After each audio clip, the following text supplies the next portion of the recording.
Hello everyone, and welcome to today's webinar brought to you by the Canadian Professional Sales Association and Salesforce. Please note that you've been placed on mute for the duration of this webinar, and you may ask questions during the Q&A session using the Ask Question function in your GoToWebinar dashboard. Hosting today's webinar is David Jeffrey. David Jeffrey is a Regional Vice President at Salesforce Canada, where he guides a team of commercial account executives covering Central Canada. Salesforce is a cloud-based customer relationship management software that helps Canadian businesses find, win, keep, grow, and track information about their customer base. Now, without further ado, I'll hand it over to David Jeffrey to start. Thank you, Rupin, and thank you everyone for joining us today. So as you can see from my bio, just get my screen going here. I started my career over 20 years ago in the mid-90s with Xerox and have been a proud career sales professional since then. So today's session, we want to have a little fun. You can see we took a play off of Arthur Miller's play, and we're not going to talk about Willy Loman. But we are going to share and present some insights and research that we have seen with our customers and through third parties. And hopefully today's session is somewhat thought-provoking for you. So to get us going, if I think back to when I started my career, as mentioned in the 90s in Xerox, this is how I envisioned I'd be spending my days. I was told, get out of the office, you need to go build relationships. And for quite some time, relationships really were the difference maker in successfully landing that large account. And we're not going to talk today about how relationships don't matter. They still do. But the world of sales is changing around us drastically. And in that time, we've seen huge changes in the world around us. The world is a smarter, more connected world today. We see the advances in the Internet of Things. There's devices. I know I have 2 Google Home devices now at my house listening in on me. Artificial intelligence is growing, and it's having a big impact on how people buy. I think of my own experience. This past summer, I had to replace my roof. And 15 years ago, when I did that, I couldn't even tell you what the shingles were. Yet this time around, I was online researching different shingle manufacturers. And so the way people buy, I think, is indicative of my own experience. People are doing more on their own. In fact, studies from groups like the CEB, which is now part of Gartner Group, indicate that in a B2B world, that buyers are typically 57 to 60% through their buying process before they engage with a salesperson. Now, if you think your own experiences, in some cases that might be way higher. I know in a car purchase, it's probably more like 90%. And so this is good news. People are doing the work for us. They're self-educating. They're doing all the prospecting and qualifying. Yet the reality is we're seeing a darker side happening, and many of you may have experienced this. I know I have, but it's taking now in the B2B or the complex considered purchase area 22% longer for buyers to make a decision, or as we translate back to us, our sales cycles are getting longer, especially over the last 5 years. And if you think about why that is, and I'm sure many of you have experienced that, in some other research in CEB's more recent book, the Challenger Customer, it talks to the fact that more people are involved in the decision-making process. In fact, 5.8 on average, different decision makers are involved in the decision. So that makes it very difficult in that traditional champion approach to develop that one relationship that can get you over the line. We now have a larger group of people with different political agendas, different opinions, and different priorities that have made the world of selling all that much harder. And on the flip side of that, I've been in CRM now for over 10 years. I've been a user for 20, and we're seeing the bigger changes now than in the last 10 years. Artificial intelligence and machine learning is having a really exciting impact on the world of CRM. And this is really advancing around us and is changing what's available and how we sell today. So if you think about these 2 trends or dynamics, it's really squeezing that traditional sales rep. In this age of the customer and how people buying has been completely turned on its head. There's some really exciting advancements in the technologies we use to sell, and that's all squeezing that traditional approach and relationship-based approach. And don't get me wrong, I am not at all saying that relationships no longer matter. They do matter. It's just that that's table stakes now, and it's not the differentiator to get you over the line. So now for a bit of the thought-provoking side of things. Normally when I have an audience, I'd put up hands to see how many people would take a guess of what this number is. I'll skip that. But 1 million. In a recent report from Forrester Research, they indicate that this is the number of salespeople who will lose their jobs by 2020. Now, that's a bit of a shocking stat, a bit of a punch in the nose, but if we break that down, there is a silver lining to that. And I know from my own experience, I do a lot of hiring, a lot of interviewing. The people that I have no interest in are those traditional order takers. And there's a lot of people that have made a great career going down that path. They've leveraged their relationships, but when you really break it down, they really do amount to no more than an order taker. And that is going down at double-digit rates. That is where artificial intelligence, e-commerce, and self-buying are really going to have a big impact. If I think back to my own experience as we go through these different roles that are in decline, one of the best attributes when I started at Xerox was I controlled the flow of information. I had my pitch book, I had the brochures, I had all the data that I was the gatekeeper to provide the buyer. You had to come to me as a seller. And one of my best attributes was I was pretty good at demoing. We'd get you into the demonstration center and wow you with a great show on how the technology can help you. But people are skipping that now. There's self-help, there's YouTube videos, and people don't have the time to go visit our demo centers. And then the last one that's in decline, and more so not the role, but the companies themselves, the companies that were very bureaucratic and hard to deal with, where you acted as their navigator, well, those companies are putting themselves out of business today. So, as I mentioned before, there's a silver lining. There's some really good news in this. And for those of you like myself who aspire to that consultative sales role, which makes the selling a lot more fun, that's growing by double digits.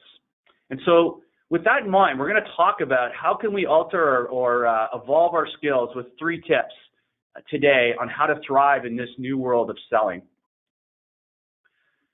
So the 3 tips we're going to talk about today, and we'll double click into each of those, are going to be, first, how do we think more like a marketer? The second is our recommendation that you need to minor in data science. And then third, owning the customer experience. So let's double click into the first of those. What do we mean by think like a marketer? Many of you are familiar with the traditional sales funnel that goes from marketing. Maybe you've heard of things like marketing qualified leads, and those get passed over to a sales qualified lead, and everything just looks so smooth in these. The reality is this was probably done by an academic who has no real life experience, because I have yet to see a funnel move as smoothly as this. The flip side we're also seeing is that because the buyer is further down in their buying process, we're seeing a blend of marketing play a role further and further down into the cycle. I know in our own experiences here at Salesforce, we count on our marketing team to help us right through to things like closing dinners or events to help get people over that last hump with some comfort and networking. And I found another icon that just shows, that traditional funnel really looks more like a maze in today's world. And so if we understand that marketing is playing a role deeper and deeper into the traditional funnel, and that funnel is messy to begin with, one of the things we've seen is that a lot of leads in that traditional approach of marketing qualified lead and sales qualified lead are improperly disqualified by sales. One of the biggest factors salespeople do, and I know we're guilty of that here at Salesforce, is use timeline as one of our key criteria. We're a very 30-day focused mentality here at our own organization, and at the very least, many sales organizations are quarterly focused. And so a lot of folks are sales leads that really were qualified and would be in a position to buy, because of their timing, were disqualified. And the problem is that those qualified leads do buy later on, and what happens is, and this is a great concept I heard one of our customers in the US talk about, is they often, despite all the great work you did initially or that great relationship you have, when they are in a position to buy, it somewhat gets accelerated. And so the concept of last card on top or the last email in the inbox, unfortunately, is the one that gets the first call. I know of experience from someone else where they did some great work and the customer was really engaged with the thought leadership that they provided, but just wasn't ready for various reasons to move to the next level. And so they said, hey, this is great. Let's get back together in 3 months. And so that salesperson did the diligent thing. They put a reminder in their calendar. Of course, they weren't going to wait 3 months. They put it in about a month and a half in. And as we all know, things change quickly on the other side. And that buyer, 45 days later, decides that this is a much higher priority than they thought, and they are ready to move. And who do they call first? Not that person that they'd had the great thought-provoking conversation with, but it was the last card that was on top. They got the first call back. And so we as salespeople need to understand the impact of marketing and staying relevant. And there's a lot of technology that's available in there to help keep us top of mind, to keep our card or our personalized emails at the top of the inbox or the top of the desk. And there's very mature technologies utilizing marketing automation that can help you with this. It can also help us connect in a personalized way with those 5.8 people involved in the decision-making process. And so the reps that do best in this new world of selling understand the concepts of marketing, understand nurturing and how to react in the moment and be alerted. The technology is very mature in this space to give you alerts because people don't typically go to the phone. They go back online. And so it's nice to know if they put their digital hand back up that you're the first one to engage.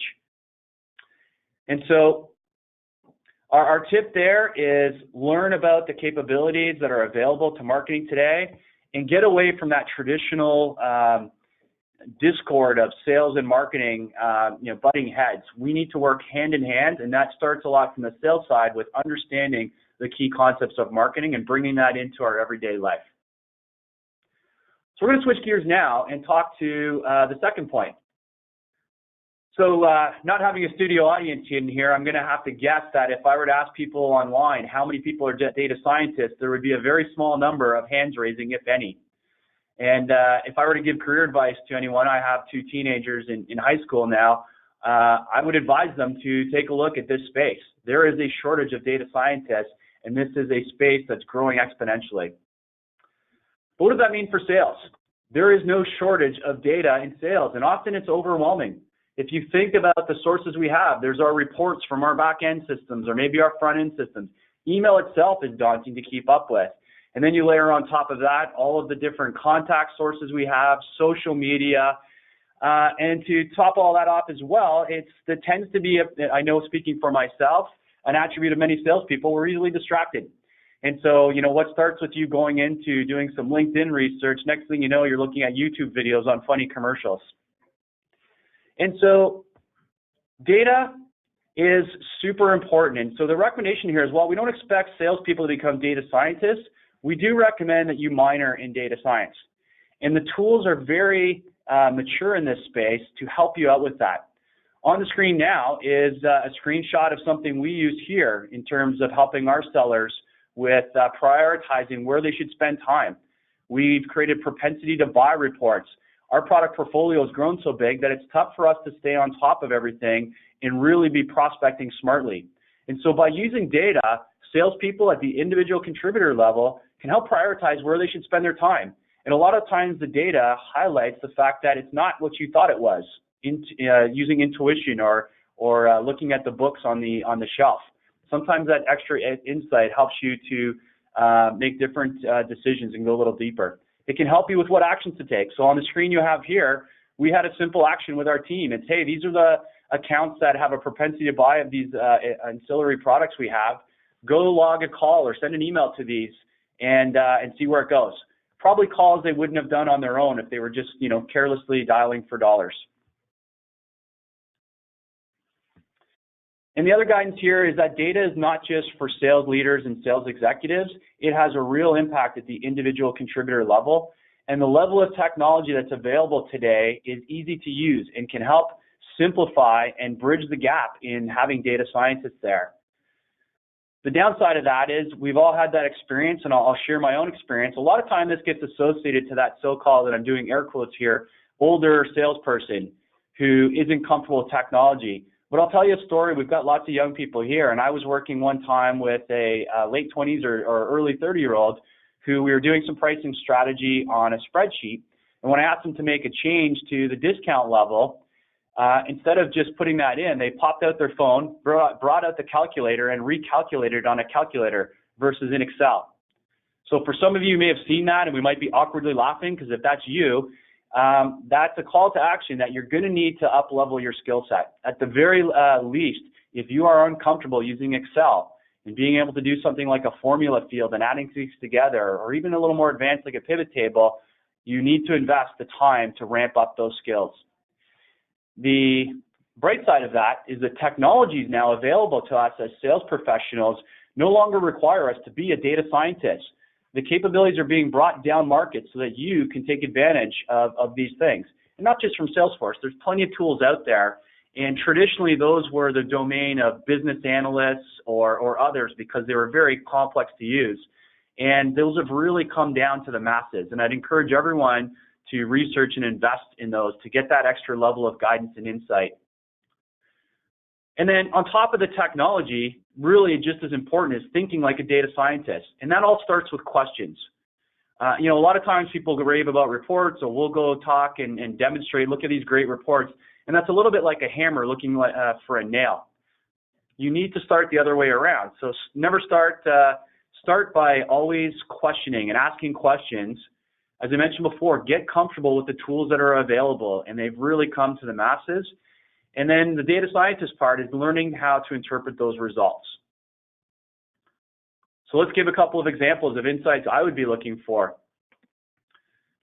From the basics, the health of the pipeline is really important for sales leadership, but it's also important for individual contributors.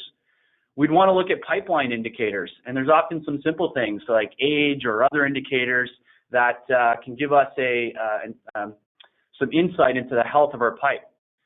But to my next point I'm going to talk about, customer health is super important as well. If you have a customer and you're trying to upsell them and they're not seeing success with your current capabilities, there's a high likelihood that they're not going to invest in further. And so having that insight and data into how your customers are using your product or service is really important. And some of the other table stakes that we're seeing in here is coaching from the sales management is we need to do that in real time, and we need to do it with context around what we're seeing.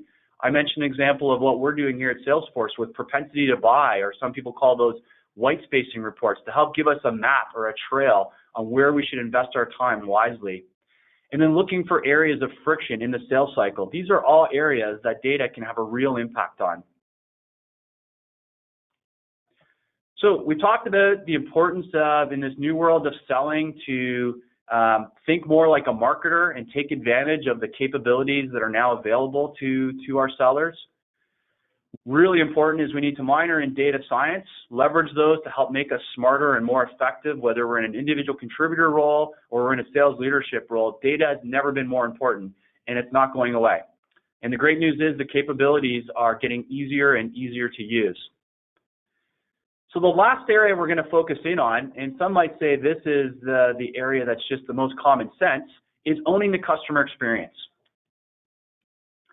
So for many of us, we've felt this, but a recent Gartner study indicated that going forward, our existing customers are going to become a more and more of an important source of revenue for all of us to grow. I know this has been very successful for Salesforce. We call it our seed and growth strategy, that when we seed someone small with a team or someone else, assuming that we're helping to make them successful, our growth is double the initial investment in a very short period of time. But too often or not, sales folks outsource the success of their customers to other groups. So that's customer support's job, and I've got a team for that. I need to move on. I need to be selling. And what we've seen is that somewhat myopic behavior is also reinforced by the KPIs that are used to measure salespeople. We have things like sales quotas that really kind of get us into a tunnel vision view of just the acquisition side of a customer's life cycle. And while that's important, that traditional world of getting the deal and moving on is short-sighted. And I know in my experience, the best sales reps have always taken this to heart anyways, is that they understand that while they need to focus on acquiring and growing existing deals, customer success, especially in today's connected world where everyone talks to each other, is not a job to be outsourced to the rest of your team. The best sales executives own the entire customer lifecycle. They find opportunities to add value and increase their sales by making sure that they're around to develop, retain, and inspire their existing customers, which in today's connected world just has further reach. And I get to talk to a lot of different sales teams and sales leaders in my role, and quite often I hear people in different industries saying it's all about price. The research would say differently, and we started this with tongue-in-cheek, talking about how the death of a traditional salesperson is going to make sales go away. That's not accurate. It's the death of the traditional approach.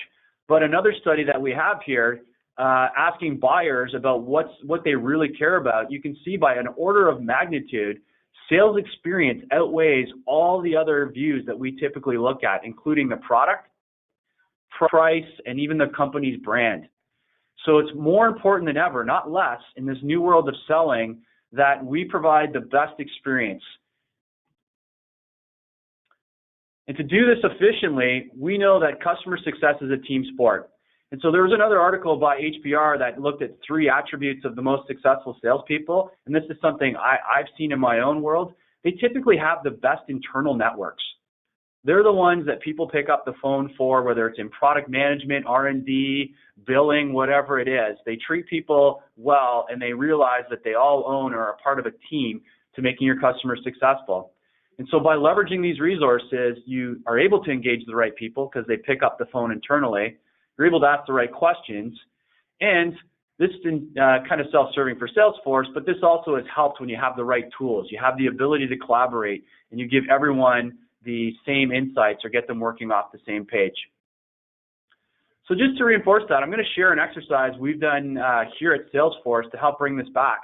This is something we've done with our sales teams at kickoff, and it's an interesting way to look at this. And so I'll just share this and would encourage you to take this back to your teams.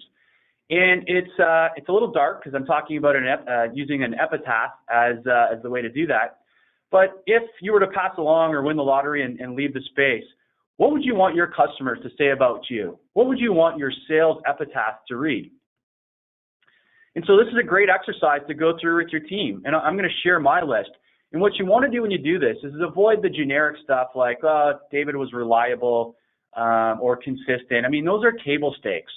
What does the customer care about? And so these are the lists that I aspire to in my own role. I want my customers to say, David really takes the time to get to know my business. He has my best interests at heart. We have to carry the company flag, and sometimes you do unpopular things like deliver news on price increases or other things. But in general, we know the most successful salespeople, their buyers feel that they do have their best interests at heart. They're doing what's best for them, not their quota, not their commissions, which is a short-term view, but what's best for them while balancing the interests of their own company. And this is something I aspire to, and it's a double-edged sword. It can be dangerous, but I don't mind being told I'm a pain in the butt, but in a good way. If you talk about the concept of the challenger, the challenger concept can go wrong if you just challenge for the sake of challenging. But when you're not acting like a yes person and you push people to think a little differently, as long as it's done the right way, it is really appreciated. And so these are the things that I care about that I would want my customers to have on my epitaph for my sales career should it end. And it's a great exercise to go through to see where people's heads are at. So that's it. I've gone pretty quick on here, and I'm going to finish with a couple of resources. But today, we covered off the changes that are happening in the sales world. Just to recap, relationships still matter, but they are no longer the difference because how people buy has dramatically changed. People aren't engaging with sales until they're further through their process. They're researching and going to their trusted networks to find information about your product or service. And so that's forced us to think more like a marketer, to have that influence where I used to have back in the 90s, the controller. I was the gatekeeper to that information. We have to think and act differently. We have to market ourselves and make sure that that information they're gathering is coming from the right place and not our competitors or some fake third-party research site that's really just a marketing front. And so that's really important. We talked about the importance of data. And again, a lot of times individual contributors view this as something that sales management or the executives want. This has an impact on you as an individual contributor. If I use the analogy of a mining company doesn't just go and dig holes randomly anywhere and hope for results. They use data to find the best places to go invest their time and resources, because your selling time is expensive, and you want to make sure you're doing that with the greatest return on your selling investments. And then last, we talked about owning the customer experience. I say to my own team, and as we move more and more to a subscription economy, the days of get the deal and leave skid marks in their parking lot are over. If someone that doesn't have a good experience goes to their network and talks about it, there's nowhere to hide. Back before we were socially connected, you could get away with doing some dubious things and making promises and being that cheesy used car salesperson, but those people have gone the way of the dinosaur. The world is too connected, and your brand, regardless of what firm you're at, goes with you and carries with you. And so the best salespeople own that customer experience. And as I always tell our team in this subscription world, successful companies with your technology will grow and buy more. And just the last point that I didn't dig into on that whole behavior, what we're seeing in the future of sales is that the KPIs that have driven that myopic behavior, specifically around how we do quotas and we measure the deal size that comes in, are really being rethought. I know in our own world, and this is going to take a long time to change, we're looking at things like customer usage. Should we compensate the sales teams on the actual usage of our technology to make sure what we're selling them is relevant? Should we comp them or measure them on success? Some of these things are hard to measure, and these are hard changes, but it's really an interesting time that we're relooking the traditional views and KPIs on sales. And as a good segue to some of those resources available, from Salesforce, there are some great insights. We have a branded site called Quotable.com. You can actually see this article posted there. We have a number of other third parties that post insights onto this blog, and so I'd encourage you to take a look at that. And one of the things I love about my organization is we employ some great thinkers, folks that are huge influencers in the space, like Tiffany Bova, who just wrote a book called Growth IQ, and we have digital evangelist specialists and customer experience specialists. So there's a lot of resources available. The reference I just made to the future of selling is an e-publication where we've included some thought leaders outside of Salesforce on where we see sales going. And so finally, we started this a bit tongue-in-cheek, talking about death of a salesperson, and there's a lot of talk about how AI is going to eliminate sales jobs. It couldn't be further from the truth.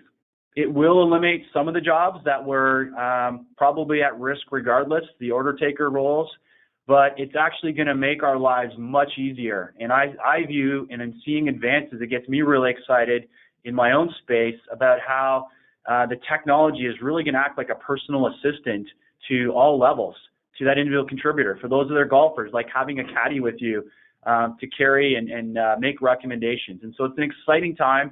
The technology is really advancing and is coming to provide real value at all levels. So I encourage you to take a look at some of the resources from Salesforce.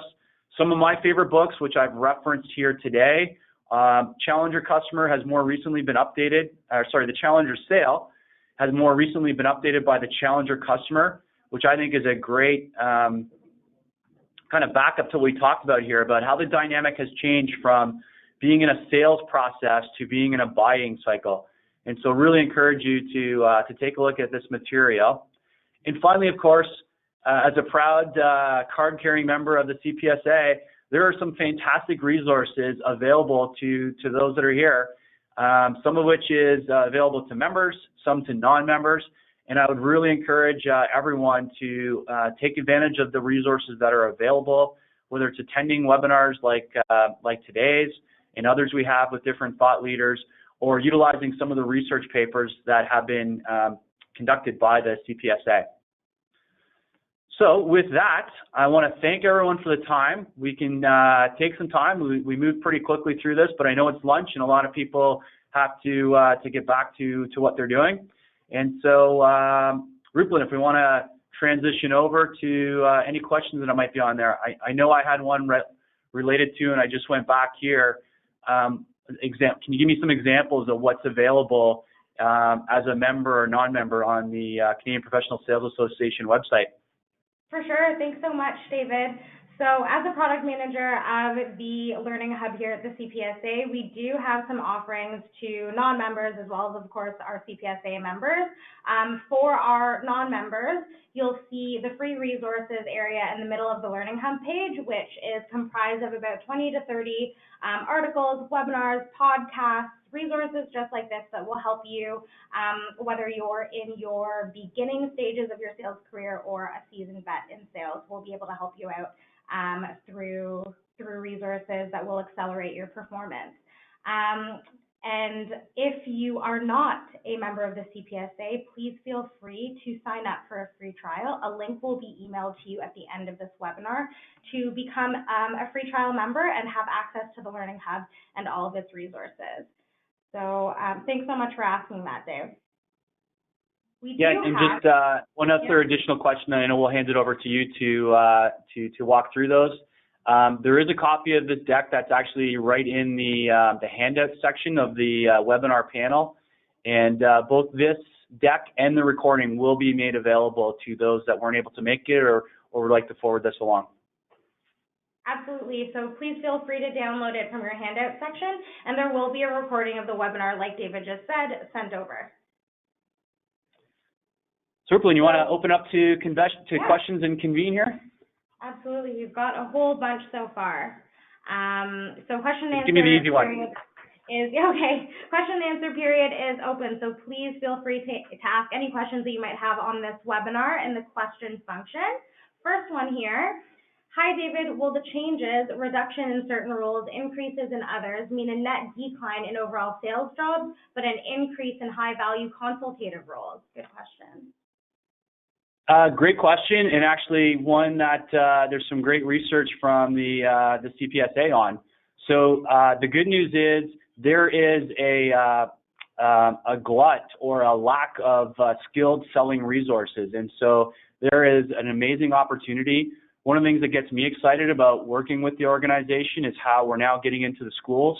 I know I took business when I went to school, but you could take marketing as a major. You could take even some fluffy stuff like on international business, yet there was nothing on selling. It was just kind of thrown into the general area, probably because of the traditional kind of poor view of sales. And so academically, there's been a real focus to get the course curriculum in there. I'm involved in a committee that's creating some competencies and certifications through the CPSA. And so to answer your question, while there is a net decline, probably in the less skilled type roles, there is a huge demand and will continue to be for the foreseeable future for skilled sales professionals. That is entirely true, and thanks so much for touching on that, David. To let all of the CPSA members on the line know, there is a publication that I had launched last year called the Sales DNA, and it's located within our Learning Hub. Please feel free to read it. When it comes down to what the genetic makeup, quote unquote, of the sales industry is, there's a lot of insight that will help inform that answer a little bit as well. Are you okay to move on to the next question, David? Yeah, absolutely. Yeah. This one's pretty broad, but I like it. Cold calling is dead. Agree or disagree? I'm going to be in the middle here. So I'm going to say no. However, blind cold calling, uninformed cold calling absolutely is a waste of time. What we've seen now, and one of the things we do with our own group, is calling with a purpose, having a distinct point of view, and doing research before making that call. So maybe you could call that warm calling then. Is absolutely still necessary. And the live touch is important to augment versus just sending out emails. So I'd say I kind of agree if I'm on the fence of just dialing for dollars is a waste of time and is dead. Having an informed point of view, researching and making an intelligent call is absolutely still relevant. Perfect.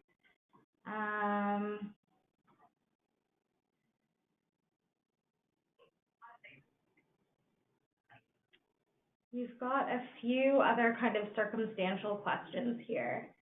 Do you have any resources, David, that you'd recommend? We touched a lot on kind of the power of marketing and sales as well. Do we have any books or resources about marketing about marketing for us sales professionals? Yeah, there's a ton of resources, both from Salesforce and from some of our competitors. We have some really good players in this space. I'm not going to do an advertisement for them, but there's one I even look at. But as a third-party research organization, Sirius Decisions, that's spelled the same way as the satellite radio company. So I'm not going to spell it, I'm going to screw it up, but Sirius Decisions, I think we're an offshoot of Gartner, and they just focus on sales and marketing. So they have a ton of benchmarks, a ton of research that's available. And but I would say the space of sales thinking more like marketers is still developing. A lot of the traditional view was focused on marketing and maybe making them think a little further like sales. But 10 years ago, I was in the marketing automation space. It's very mature and well established now. Yet I still get to see teams where there's that butting of heads between sales and marketing, largely because they're taking that traditional approach of like, well, marketing does all that work, we get the leads, we hand it off to sales, and they do nothing with it or they cherry pick with it. And in my opinion, that whole, the fact that still exists is just dated. We need to understand that how people buy has changed, and some of those stats or how we qualify what's marketing versus what's sales need to be rethought. And there's still work to be done there. So again, we try to pride ourselves on having lots of research and thought leadership and not just product speeds and feeds type stuff. So sites like our Quotable site is good. And we do have a lot of research, whether it's on our website. Sometimes that's gated. So at the risk of us being all over you, your account executives, if you are dealing with Salesforce, have access to a ton of research as well. And there's just some great stuff available out in the marketplace. But Sirius Decisions was my go-to in the past. Perfect. Thank you, David. You mentioned that the way people buy is changing, but the way people hire is also changing. Would you say a key new skill in one's resume would be excelling in Microsoft applications such as PowerPoint and Excel, like you touched on? So yeah, that's a great question that we spend a lot of time talking about here. As a high growth company, I spend an inordinate amount of time interviewing and hiring, and we talk a lot about what is the makeup. So I would say this is a whole. We could probably do a webinar just on this topic alone. Mm-hmm. But quickly at a high level, I would say it starts with really defining the competencies of what you're looking for. And one of the committees I'm on with the CPSA is the sales leadership competencies. So there's a group of us that are working with the CPSA to define what are the competencies of a great sales leader. And so we've established those, and they're set, and we're now moving on to the how do we test for those, which is probably as more difficult a task than defining them. So great learning experience I'm being exposed to. And they're a little more progressed than having done that at the individual contributor level. So I would say take advantage of some of the research that's available from the CPSA. But defining those competencies is where you start. Yes, having some technical acumen. I say spreadsheets because, I use Excel, but we're a Google shop here, so we use a lot of Google Sheets. So I wouldn't be so tied to any one vendor. But having a comfort level with using a spreadsheet and being able to do some of the more advanced stuff, not just look at it or consume it, but be able to sort data, do pivot tables, and those things are absolutely important. And that's one of the competencies that we've put on for sales leaders as well, is technical competency. And it's self-serving as the guy from Salesforce, but understanding CRM is important. And I have a joke my team's heard a million times, but if I ask 3 people to tell me how they define CRM, I can typically get 5 or 6 different answers. And so it's important that you agree on what that is. I'll tell you one thing, it's not technology. Technology is a part of it, but customer relationship management means how you engage with your customers, their experiences. It's all encompassing. It is not just technology. So start by defining what those competencies are, or going to sources that have worked through that, and then develop a plan on how to figure out who has those as the next. But like I said, maybe that, Rupalin, could be a topic for us as a follow-up webinar is delving into that. We've got another good one here on the evolution of sales. As sales is evolving and buyers are changing, How does this affect prospecting, i.e. social media for prospecting? It's a great question, and I probably, one of my peers out west is probably better at that, but we're embracing the social media capabilities or technologies or how you market that way is becoming more and more important. And so, you could view that as a form of cold calling, but there's a lot of organizations, and I know we've invested in some courses around social selling, how to make sure your LinkedIn profile is as good as it can be, because that's your personal selling tool. The appropriate ways to reach out or not reach out using social media. We have a gentleman who's our digital evangelist who I actually had as a customer in New England, Val Afshar. He's, as part of our research team, he's our digital evangelist. And years ago when, tweeting was just becoming popular, his CIO set him up with an account because he loved his ideas and said, go at it. And so he has a great story on his evolution. And now he's like a leading voice across North America, one of the leading influencers on how to do that. So there's probably people more qualified than myself at that. But if you want to take a peek at LinkedIn, go take a look for Vala Afshar. And he posts and tweets tons of tips on how to prospect in this new social world. Amazing. Maybe I'll just add a follow-up to that. I'm going to reinforce it. I believe before you get into that, the blind harassing people on whatever channel it is doesn't work. The generic messages of, hey, it's David calling from Salesforce, I have customers, blah, blah, blah, doesn't work. So it starts by, instead of using a shotgun and dialing for dollars, is pick your targets carefully, know something about their business. As I said on my epitaph, that's really important, and have a point of view when you make that reach out. The channel is just the channel. It doesn't, it amplifies you if you have a poor point of view or a lack of understanding of their business. So the fundamentals are still as important as ever. Here's a really good question from someone who's just taken over the sales effectiveness component at their organization. We use a standard edition of Salesforce. Do you have any trailhead courses to help me become a data analyst ninja? Yes, and if that person wants to reach out to me, I actually even have, if you're using Trailhead, phenomenal free resource available to anyone, customer or not. There are some great data courses that I have myself taken, and there's an ability on Trailhead to, for those of you old enough to know the old days of making your own mixtapes, you can take that concept to Trailhead. So if you want to reach out to me afterwards, I can send you the Trailhead I provided my team that dug into some of the analytics capabilities.